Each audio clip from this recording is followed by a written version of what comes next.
June 14th, 2018.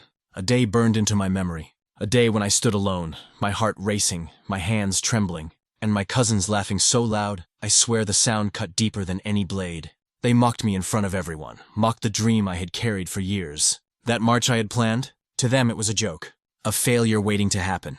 But here's the thing. By the time the sun went down, over 1,000 soldiers were walking behind me. And my cousins? Their smirks vanished. Their laughter froze. They couldn't believe what they were seeing. Before I tell you how it all unfolded, take a moment. Hit that like button, subscribe, and join me. Because what I'm about to share isn't just a story. It's a lesson in revenge, in persistence, and in the sweet silence that follows when the mockers finally choke on their pride. You see, I wasn't always this confident. No. Back then, I was the black sheep, the one everyone underestimated. I was the cousin who never got taken seriously, the one they laughed at during family dinners, the one they whispered about behind closed doors. And maybe you've been there too, mocked, doubted, humiliated by the very people who were supposed to stand beside you. Let me tell you, it stings, but let me warn you now. Don't blink, because the way my humiliation turned into a march of 1,000 men. It wasn't luck. It was fire, it was pain, and it was destiny knocking on my door. You know, when I look back, the mocking didn't just start on that June morning. No, it had been brewing for years. My cousins had this habit, this need, to remind me at every chance that I was the weak one. Family dinners?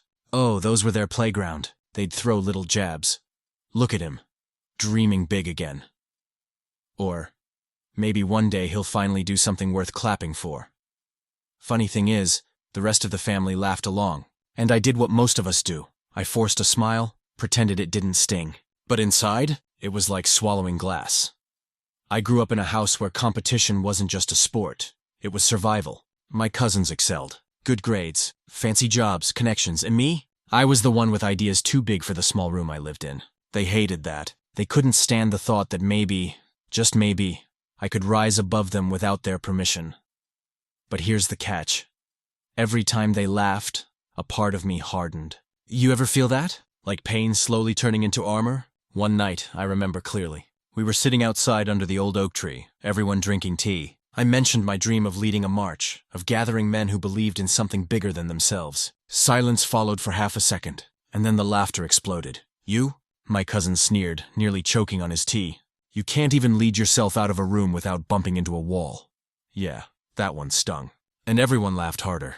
Now I could have fought back. But instead, I just sat there, nodded, and thought, fine, laugh now. But the day will come when your laughter dies in your throat. That mockery became my fuel. You see, when your own blood cuts you down, you've only got two choices: break or sharpen. I chose the second. And let me pause here. Maybe you've been mocked too, by family, by friends, by people who were supposed to lift you up. If so, you know the burn I'm talking about. It doesn't leave scars, it leaves blueprints. Blueprints for revenge. Still, the truth is, doubt was always there, whispering in my ear. What if they were right? What if I was a fool? What if I really wasn't meant for more? That's when I started planning in silence. No grand speeches, no bragging, just quiet preparation. And while they laughed, I was building something they couldn't see coming.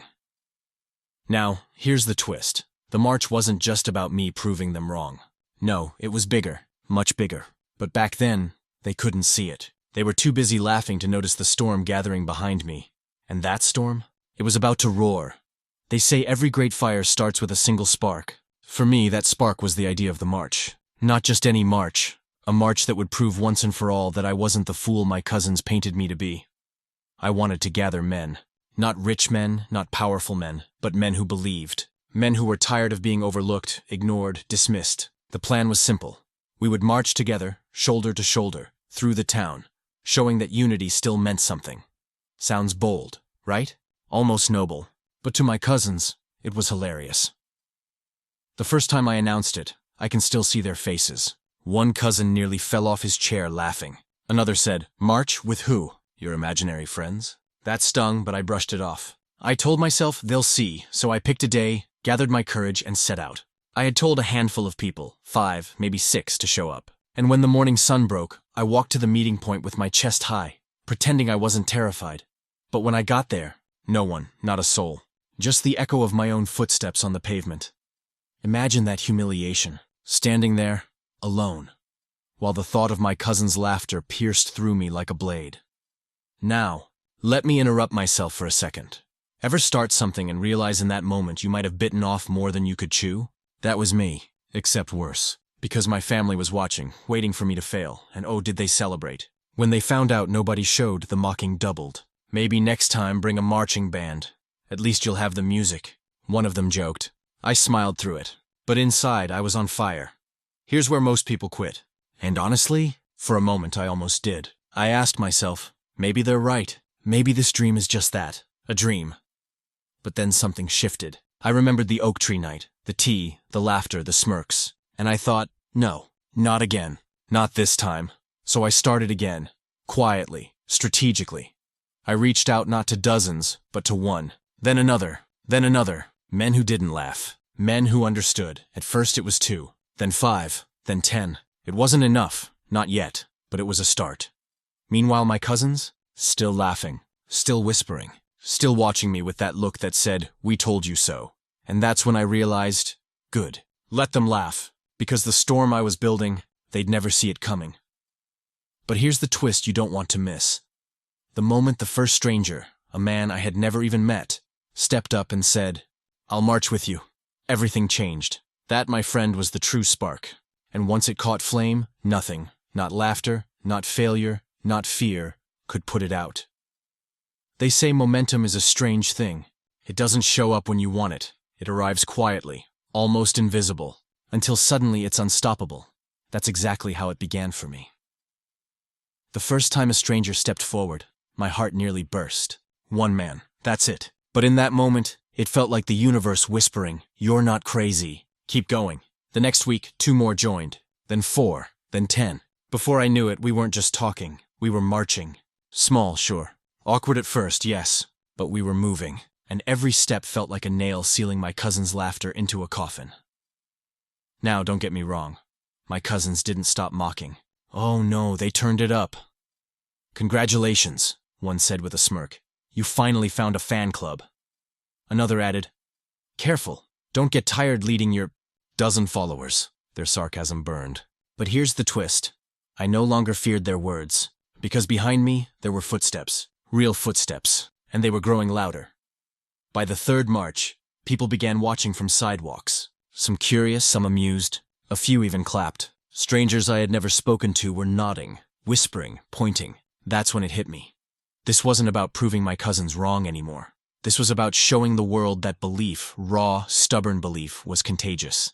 And then, something happened that I'll never forget. One evening, as we were finishing our route, a group of soldiers, yes, actual soldiers in uniform, stopped and watched. My stomach dropped. I thought they'd laugh too, maybe even shut us down. But instead, one stepped forward and asked, "What's this about?" I froze. My mind raced. Should I tell him the truth? That it started as revenge? That it began with humiliation? No. I told him simply, "It's about standing tall, together." He studied me for a long moment. Then, without another word, he joined the line. His boots hit the ground. Thud, thud, thud. The sound echoed like thunder in my chest. And just like that, others followed. 1 soldier, then 2, then 5. My cousins? Their smiles cracked. For the first time, I saw confusion in their eyes. The next march, it wasn't 20 people. It wasn't 50. It was hundreds. Soldiers, workers, strangers, people from every corner of the town. Imagine that moment. The street trembling under the weight of so many boots. The chants echoing against the walls, the air electric with unity. I looked over my shoulder and saw not a small crowd, but a wave, a human wave, rolling behind me. And for the first time in my life, I wasn't the joke, I was the leader. But here's the part that will stay with me forever. As I glanced toward the sidewalk, I caught sight of my cousins. Their mouths hung open. Their laughter was gone, replaced with silence. That silence, sweeter than any applause. Yet I knew deep down, this was only the beginning. Because if hundreds had joined already, what would happen when thousands gathered? That question haunted me, in the best way possible. And the answer was about to change everything. Every story has that one moment. The moment when the tide turns, when the laughter dies, when the doubters are forced to choke on their own words. For me, that moment came on the 4th march. The day started like any other. Early morning, cool breeze, the faint sound of boots striking pavement. But this time it wasn't just a handful. It wasn't even hundreds. No, it was a sea. I turned my head and saw them. Row after row of men in uniform, their steps sharp, their faces determined. Soldiers, over 1,000 of them. Behind them, ordinary townsfolk, shopkeepers, farmers, students, all marching together. The sound was deafening. Not chaos, unity. A rhythm so powerful, it shook the ground beneath us. Thud, thud, thud. Every beat of those boots felt like thunder rolling across the earth. And I was at the front. Now picture this. The streets lined with people. Some clapping, some crying, some just staring in disbelief. Banners hung from balconies. Windows flung open. Children on their parents' shoulders waving as we passed. And there, standing on the sidewalk, were my cousins. Oh, I'll never forget the look on their faces. The same mouths that once laughed so loud now stood frozen. Their eyes wide, their smirks gone, replaced with something they'd never shown me before. Fear. One of them tried to force a laugh. "So what, a parade?" he shouted, his voice shaky, desperate, but the roar of the crowd drowned him out. His words meant nothing now. Because here's the truth. In that moment, it wasn't me who looked small anymore. It was them. Their years of mockery, their endless jabs, their cruel laughter. It all collapsed under the weight of 1,000 boots marching to my rhythm. And the best part? I didn't have to say a word. My revenge wasn't in insults. It wasn't in shouting back. It was in silence. The silence of knowing I had become what they swore I never could. A leader.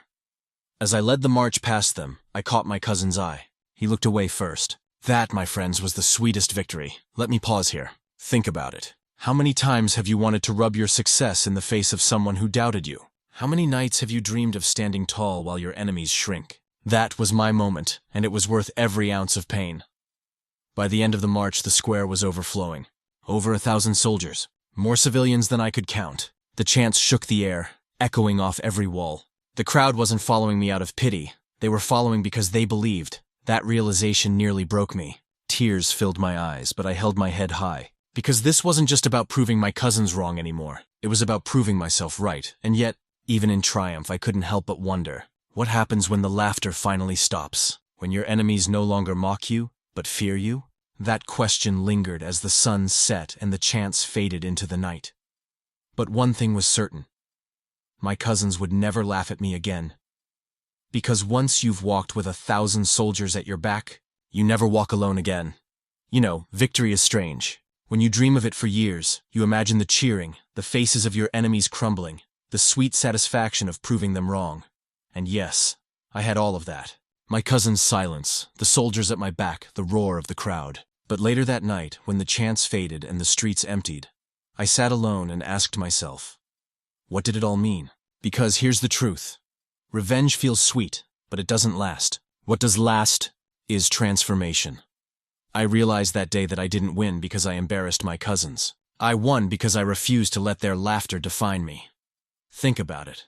How many times have you let someone else's words control your choices? How many times have you stopped yourself from trying because you could already hear the mockery in your head? I lived that for years. Their voices haunted me.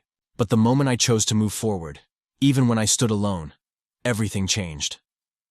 Here's the lesson I learned, and I want you to hear this clearly. You don't need approval to start. You don't need a crowd to believe. You don't even need family to cheer for you. All you need is the courage to take that first step. Alone, if you must. Because courage is contagious. And once people see you stand, they'll follow. Now don't get me wrong, I'm not saying revenge isn't satisfying. Watching my cousin's pride crumble, oh, it was delicious. I'd be lying if I said otherwise. But the real victory wasn't their silence. It was my voice finally being heard. So if you're sitting there, doubting yourself, scared of the laughter, afraid of the whispers, remember this. The ones mocking you today might be the ones standing silent tomorrow as you lead. And trust me, nothing, absolutely nothing, feels more powerful than that. So here I stand, years later, still remembering the look on my cousins' faces that day. The laughter that once cut me to pieces had vanished, swallowed by the roar of 1,000 footsteps. But the truth? Their silence didn't matter anymore. Because by then, I had already found something far greater than revenge. I had found my voice, my purpose, my strength. And that is what I want you to carry with you. Maybe you've been mocked. Maybe your family, your friends, your coworkers have made you feel small. Maybe they think you'll never rise. Let me tell you, mockery is temporary. Doubt is temporary, but the fire inside you? That can burn forever if you feed it. So don't stop. Don't wait for approval. Don't let their laughter decide your future. Because one day, when you finally stand tall, they'll have no choice but to watch in silence. And before you go, if this story lit a fire in you, if you felt the thrill, the suspense, the victory, don't just sit on it. Hit that like button, subscribe to this channel, and share this video with someone who needs to hear it.